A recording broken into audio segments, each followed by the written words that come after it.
नमस्कार माझ्या ऑनलाईन मित्रांनो, भटकंती अनोळखी दिशा भाग 71मध्ये मी आपलं स्वागत करीत आहे.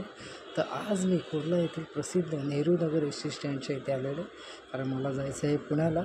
त्या अगोदर मी इथे चौकशी केली की पुण्याला जायची एस टी किती वेळाला आहे. तर ते बोलले 1 तासाने. आता तोपर्यंत बोला आपण ठरवलं की हे एस टी स्टँड बघू, कारण हे प्रसिद्ध आहे. आणि हे प्रसिद्ध असल्याचं कारण की इथे नवरा माझा नवसा ज्या पिक्चरचं शूटिंग झालेलं आहे त्यापुढे मी आपल्याला सांगणारच आहे.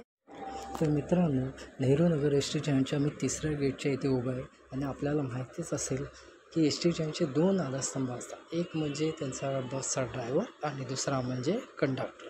तर इथे ह्या गेटवर ड्रायव्हरची मोठी प्रतिकृती उभी केलेली आहे. तसंच आपण जर गेलात तर पहिल्या गेटला तर कंडक्टरची मोठी प्रतिकृती तिथे उभी केलेली आहे.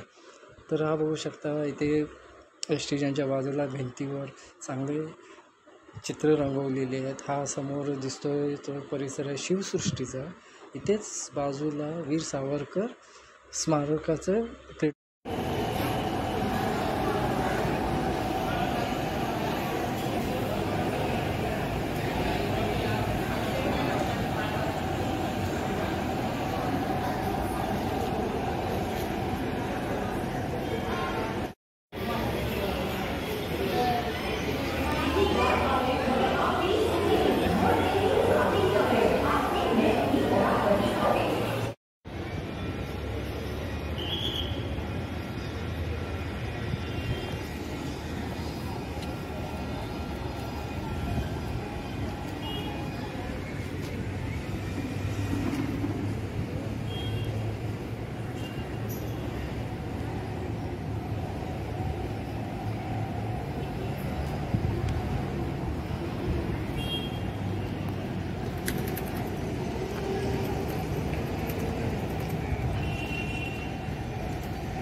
दापोली बस क्रमांक 76 19 खलास क्रमांक 4 वर थांबणार.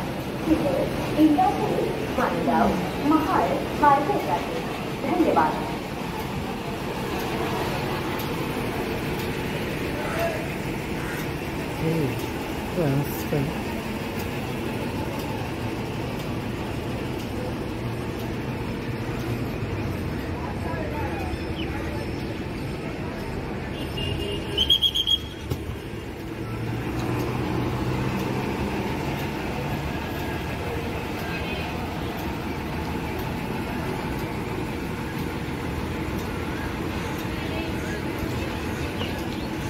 मुंबई दापोली सीट क्रमांक 13-17 आज प्रवासी गाडीमध्ये बसून द्या.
मित्रांनो, नेहरू नगर एस टी स्टँडचा हा सुंदर परिसर अतिशय छान वाटतो. तर आपल्याला याचं एक या नेहरू स्टँडचं एक वैशिष्ट्य मी आपल्याला सांगतो की इथे नवरा माझा नवसा हा आपल्याला चित्रपट आठवत असेल की त्याचं शूटिंग हे इथेच झालं होतं. आणि त्यातली जी बस वापरली होती ती ह्या एस टी स्टँडचीच होती. आणि जे प्रमुख कथानक जे इथून जे सुरू होतं नवरा माझा नवसा या पिक्चरचा, ते हे इथूनच शूट झालेलं होतं. आता हे इथे स्लीपर कोचची बससुद्धा इथे आलेली आहे, म्हणजे इथून स्लीपर कोचची बसही सुद्धा सुटते. तर आपण ह्याचा वापर करू शकतो. आपण इथून स्लीपर कोचने आपण जाऊ शकतो. तर मित्रांनो, माझा एस टी स्टँडचा आतलं जे मला पाहायचं होतं एस टी स्टँडचा आजूबाजूचं, तर इथं माझं आता पाहून झालेलं आहे.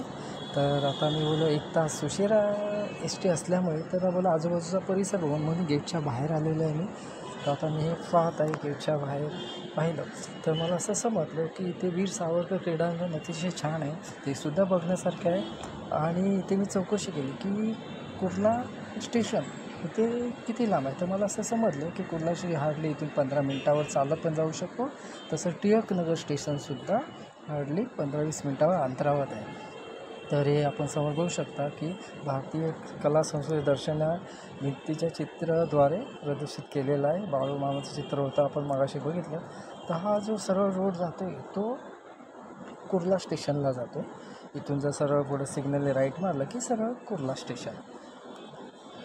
तर आपण तोपर्यंत भिंतीवरच्या चित्रांचा आस्वाद घेऊया.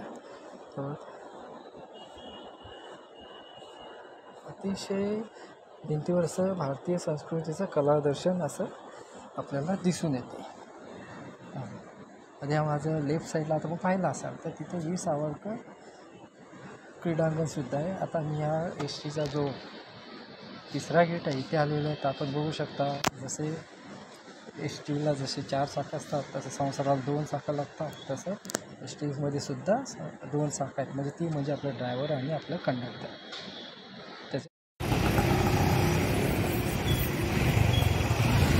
कुर्ला नेहरू नगर. तर मित्रांनो, कुर्ला नेहरू नगर बस डेपोचे असे 3-4 गेट आहेत. आणि या गेटच्या बाजूला भिंतीवर हे जे चांगले चित्र रेखाटलेले आहे अतिशय सुंदर आहे. हे अमिताभ बच्चन आहे, या सचिन तेंडुलकर आहे, बघू शकता.